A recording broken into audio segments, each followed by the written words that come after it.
Hurricane Ian pushes the Bucs practices to Miami and may affect the game this Sunday. We are going to take our first look at the Kansas City Chiefs. Let's go. You are Locked On Buccaneers, your daily Tampa Bay Buccaneers podcast, part of the Locked On Podcast Network, your team every day.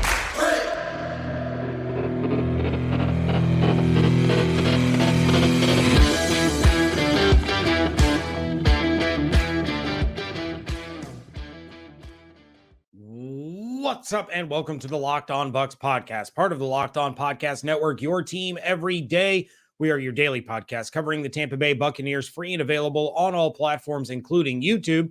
And we thank you for making us your first listen or view of the day. I am James Yarcho, flying solo on this episode. Of course, you can check out everything I'm doing over at SBNationsBucsNation.com. Make sure you follow everything on Twitter at Locked On Bucs, at JYarcho_Bucs, my regular co-host David Harrison at DHarrison82, and shout out to Evan Klosky, who's normally here on a Wednesday. Of course, he is at eKlosky WTSP. Again, we thank you for making the Locked On Bucs podcast your first listen or view of the day. Today's episode brought to you by LinkedIn Jobs. LinkedIn Jobs helps you find the candidates you want to talk to faster. Post your job for free at linkedin.com/LockedOnNFL. As I mentioned, normally on Wednesday, we have our WTSP Wednesday episodes with Evan Klosky. We get his thoughts from the previous week's game, and then we look ahead to the upcoming game. But of course, Hurricane Ian is affecting everything. So Evan is taking this episode off in preparation for that, and the Buccaneers are making some preparations of their own. So the Buccaneers traveled to Miami on Tuesday in order to utilize the Miami Dolphins practice facilities in preparation of Sunday night's game against the Kansas City Chiefs. As of this recording, the Buccaneers are still scheduled to play in Raymond James Stadium on Sunday night, but that situation obviously is a fluid one.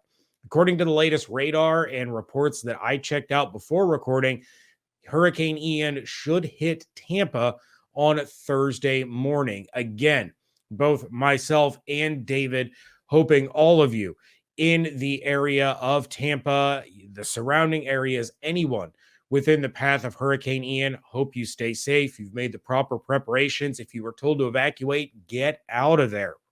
This thing is looking more and more serious by the day, but I'm not a meteorologist. I am not here to break down a hurricane. I am, however, going to talk about how this hurricane is going to affect the Buccaneers this week. And this is not a normal week for anyone, but for an NFL team that is so built on routine, it is going to affect the Buccaneers. The fact that they have to pick up midweek and travel just for game preparations.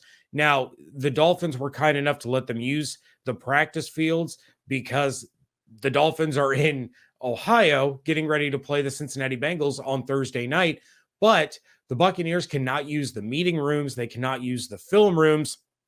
So they're practicing in one area. They're having to do film breakdowns, game planning, preparations, all those things in another area. It throws a huge wrench into a team and an operation that is so set on consistency, on routine, and it could have some effects on the game Sunday night. Now, it's incredibly unconventional for the Buccaneers to do what they are doing, but of course, it is in the best interest of everyone for them to do so. David, on yesterday's episode, threw out some ideas if the game gets moved, that it could go to a couple of different places. Probably the most likely and the most obvious would be that this becomes a away game for the Buccaneers and they travel to Arrowhead. How that would work, I'm not really sure, but it certainly wouldn't work in the Buccaneers' favor. Of course, I'm sure some season ticket holders would be relatively upset, but given the severity of what they are dealing with, I think a lot of the season ticket holders have few more concerns than just a football game on a Sunday night. So again, this situation continues to be fluid. We will continue to talk about it and update it as best we can as new information comes available. But you would have to think that this is going to play a little bit into the psyche of Buccaneers players, and it's going to throw them off a little bit. And look, they're coming off of a hard loss against the Green Bay Packers, looking to get back on track. But the team across from them, who are going to be preparing like they normally would, because this doesn't affect them in the least, might be a little bit more prepared and a little bit more upset at their loss on Sunday compared to what the Buccaneers are dealing with. So it's a serious situation. It's a uprooting issue for a lot of people. The biggest concern, of course, is not a football game on Sunday. It's not where they practice on Wednesday or Thursday or Friday. It's the safety and the health of all of those who will be affected by this hurricane. And again, our thoughts and prayers go out to everyone in the path of the storm. Hope everyone comes out of this thing unscathed. But as I mentioned, those Kansas City Chiefs coming off of a very difficult loss to the Indianapolis Colts, one that should have never happened to begin with. We are going to take our first look at the Kansas City Chiefs in this Super Bowl 55 rematch coming up in just a moment. But first, as you gear up for fall, you need the right people on your team to help your small business fire on all cylinders. LinkedIn Jobs is here to make it easier to find the people that you want to talk to faster and for free. Create a job post in minutes on LinkedIn Jobs to reach your network and beyond to the world's largest professional network of over 810 million people. Then add your job and the purple hashtag hiring frame to your LinkedIn profile to spread the word that you're hiring so your network can help you find the right people to hire. Simple tools like screening questions make it easy to focus on candidates with just the right skills and experience so you can quickly prioritize who you'd like to interview and hire. That's why small businesses rate LinkedIn Jobs #1 in delivering quality hires versus leading competitors. LinkedIn Jobs helps you find the candidates you want to talk to faster. Did you know every week, nearly 40 million job seekers visit LinkedIn? Post your job for free at linkedin.com/lockedonnfl. That's linkedin.com/lockedonnfl to post your job for free. Terms and conditions apply.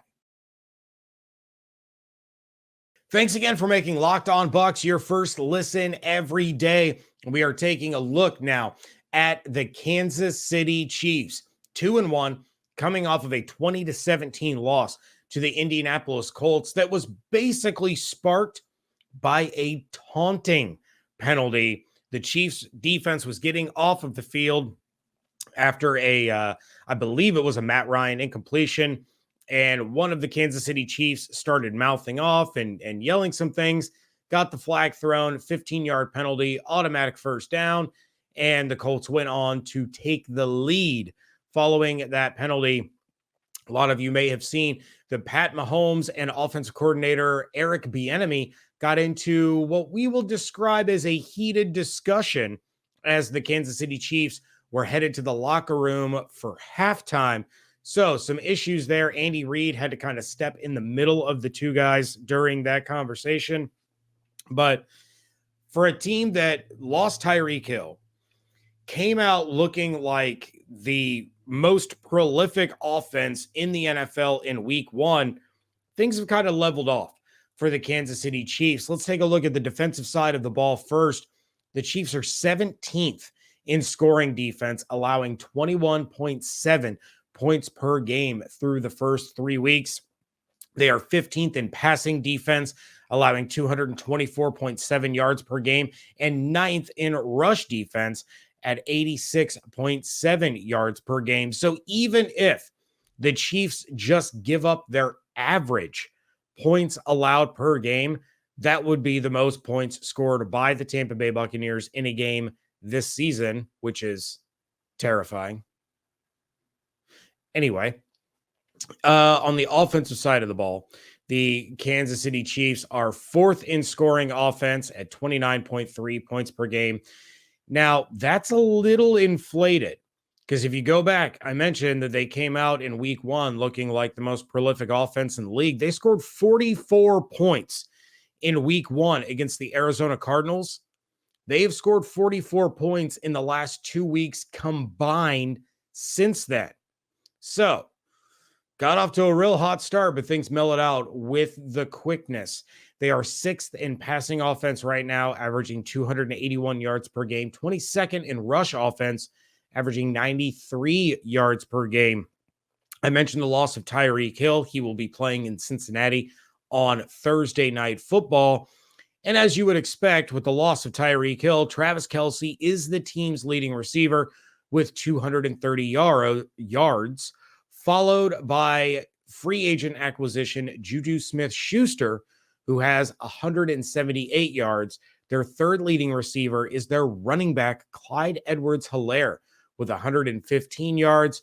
And then in fourth, and the only other player on their roster with over 100 total yards receiving in 3 weeks is Marquez Valdes-Scantling with 105.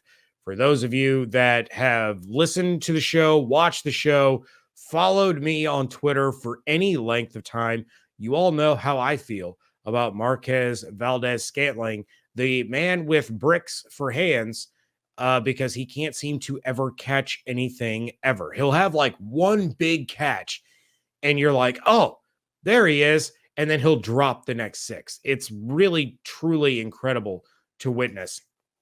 The headliner for this one, of course, is going to be Patrick Mahomes. 8 touchdowns to just 1 interception.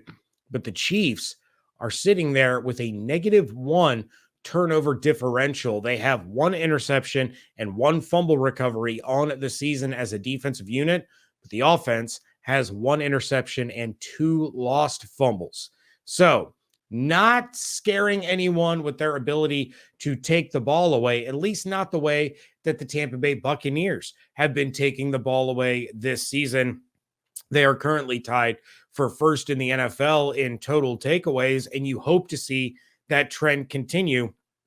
The biggest concern for me for the Tampa Bay Buccaneers would be Travis Kelce. And you go back to the matchup in Super Bowl 55, when it was essentially Lavonte David's job to cover Travis Kelce, and he locked him down. There were some opportunities that Travis Kelce had that he missed on. There were some bad passes by Patrick Mahomes, no question about it. But there were some opportunities where Travis Kelce was open and flat out dropped the ball. In fact, there was a huge 3rd down early in the game that the Chiefs could have kept moving the chains and getting into scoring range, and Travis Kelce flat out dropped the ball. So I expect to see a lot of Lavonte David on Travis Kelce again, but I would also expect to see some of these safeties come down, maybe show blitz, maybe line up in a position where they're almost like at the nickel corner spot, and all of a sudden they're the ones that drop back to cover Travis Kelce. There's going to be a lot of disguising going on. There's going to be a lot of versatility in those safeties that Todd Bowles is going to utilize. Last week, unfortunately, Antoine Winfield Jr. got beat on a big pass play to Allen Lazard. If he turns his head around on that huge gain, I can't remember exactly how many yards it was. If he just turns his head around, that's an interception.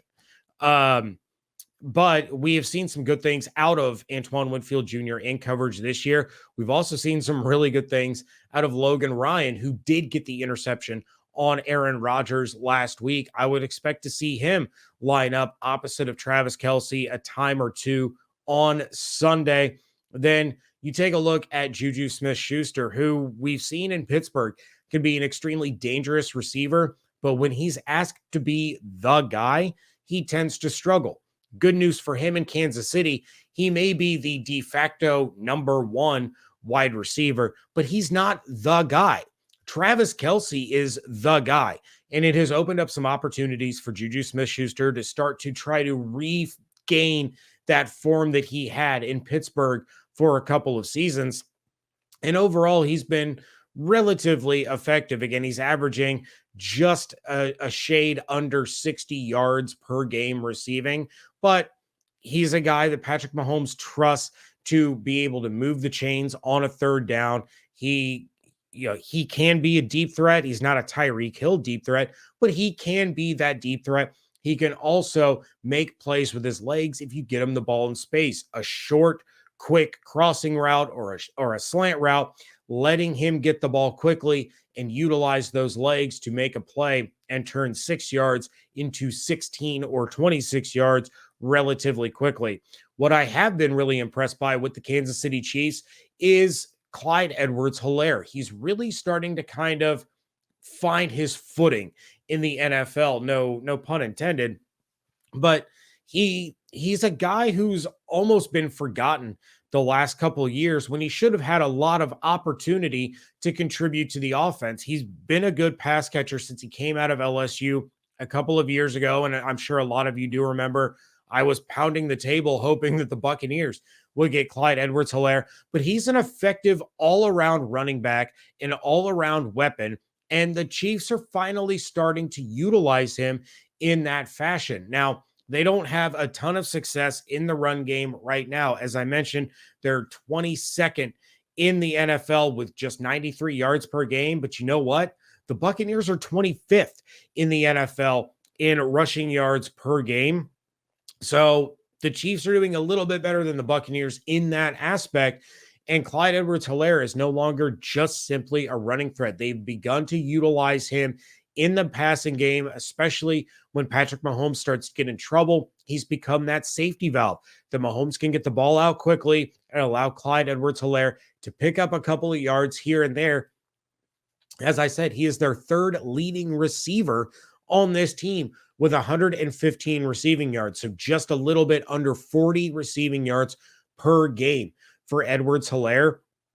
It adds another dimension to the Kansas City Chiefs offense that is missing that speed of Tyreek Hill. So plenty to keep an eye on regarding the Kansas City Chiefs this coming week. They still have plenty of playmakers, even without Tyreek Hill. You just have to take a look at the Buccaneers defense that started off a little shaky against the Green Bay Packers on Sunday and hope that the Buccaneers start off with the form that they showed in the second half of that game against Green Bay, rather than falling behind the 8 ball and having to claw their way back. Tom Brady on his Let's Go show on Sirius XM radio even said that we're putting way too much pressure on our defense to keep us in these games. And he was very thankful for what the defense did and keeping them in that game. But it was a lot of missed opportunities by the offense that kept putting more and more pressure on the defense to keep Green Bay from scoring, which, to their credit, they answered that call. They answered that bell and were able to keep Green Bay out of scoring range, no field goals, no anything, right after that Vita Vea forced fumble of Aaron Jones. So this game is a little bit concerning because you do have the magic of Patrick Mahomes and his ability to improvise and create something out of nothing. We're going to talk a little bit more about that coming up in just a moment. Wrapping things up here on a Wednesday edition of the Locked On Bucs podcast, and I'm going to drop in a little key to victory in this segment. I was actually on a AFC West focused podcast the other day, and I apologize, I have to look up the name real quick. The Wild Wild West podcast. And what they do is they bring on people to talk about what these teams need to do to beat these AFC West teams that they're facing that particular week. So Rich reached out to me, asked me to come on and talk about the Buccaneers, and I did what they called the 3-point stance, which are the 3 keys for the Buccaneers in order to get a win. And one of the things that I talked about, which I feel is the most important thing for the Buccaneers to do this Sunday against the Kansas City Chiefs, pressure Patrick Mahomes and do it all day long. Todd Bowles was able to come up with a formula to beat Patrick Mahomes in Super Bowl 55 after the Chiefs had beaten the Buccaneers earlier in that regular season. Andy Reid is going to be prepared for that style of play from the Buccaneers defense. God knows he's probably watched that game, 100 times by now. and they are going to be focusing on breaking down that film once again leading into this week. A lot of the players are still the same. You still have Antoine Winfield Jr. and Carlton Davis and Jamel Dean and Devin White and Levante David and Vita Vea and all these guys that gave Patrick Mahomes these fits. Shaq Barrett, again, being one of them. No Jason Pierre-Paul, no Ndamukong Suh, but Joe Tryon-Shoyinka has gotten better and better by the week, and he is really beginning to show signs that he can be I'm not going to say elite. I mean, obviously, we hope that Tryon-Shoyinka gets to that point, but he can be a very good pass rusher in this league, and we see him get a little bit better every time he's on the field. It gives a lot of promise and a lot of optimism to the future. We saw Logan Hall finally get his first career sack against Aaron Rodgers. You have Nacho out there who can make some plays, but you have to keep the pressure on Mahomes. You have to force him to try to improvise and utilize your speed to get him off of his game, throwing errant passes, creating takeaways. In Super Bowl 55, Patrick Mahomes was sacked 3 times. He was hit 10 times, threw 2 interceptions. The Kansas City Chiefs ended up going 3 for 13 on third downs. They went 1 for 3 on fourth downs. And as you all know, the Kansas City Chiefs scored 0 touchdowns in that game. Once again, that kind of defensive output is going to be vital for a Buccaneers team that has to rely on their defense, shades of the Dungy era Buccaneers. They have to rely on their defense right now to keep them in games. Now, you have Mike Evans returning. You might have Julio Jones back. Not sure about Chris Godwin. We're not going to get reports or updates from the beat writers throughout practices because it is closed to the media. They did not make the trip to Miami. So media availability will be with Todd Bowles and some players and coaches via Zoom, a la the COVID year. So we will get some updates on Chris Godwin, though his status is very much unknown at this moment in time. There's no question that the return of Mike Evans helps this offense, especially when you pair Mike Evans with the recent utilization of Russell Gage and getting him involved, making him a viable threat now, where that rapport, that trust is starting to be built between Tom Brady and Russell Gage. Now you bring back the number 1 guy, and all of a sudden your offense can get a little bit more creative. It can get a little more two-dimensional, and you have a guy out there that is a 100% legitimate threat as a wide receiver 1 in the National Football League. So it's a lot to ask of this defense to be able to get after Patrick Mahomes the way they did back in Super Bowl 55. It's not going to look the same. They may not get to him as often, but that is the Buccaneers' best chance to win this game. They have to keep it low scoring. They have to keep the pressure on the Chiefs. They have to keep the pressure on Patrick Mahomes. Evan Klosky, shout out to my guy. He said it leading up to the season that in the early part of the year, we are going to be talking a lot more about how good the defense is rather than what the offense is doing. And he absolutely nailed it.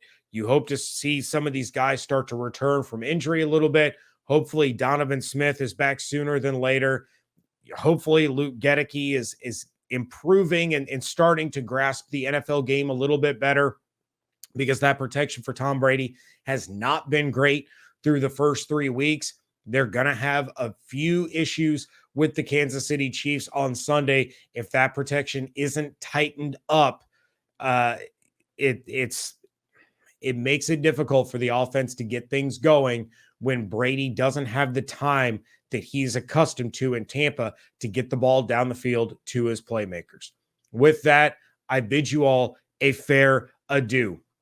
Thank you again for making Locked On Bucs your first listen every day. Now make your second listen the Peacock and Williamson NFL Show. Brian Peacock and former NFL scout Matt Williamson give you the expert NFL analysis in less than 30 minutes. It is free and available wherever you get your podcast. David will be back on tomorrow's episode with crossover Thursdays. Not sure which of the Chiefs hosts he will be speaking with, but crossover Thursdays are a must listen each and every week. They are going to be able to talk about the Chiefs with much more information than I had, but hopefully this was a nice lead-off point to get you all ready for Chiefs week.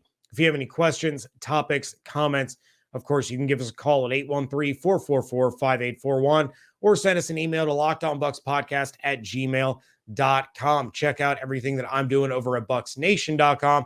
And of course, make sure you are following along on Twitter at Locked On Bucs, at @JYarcho_Bucks, and at DHarrison82.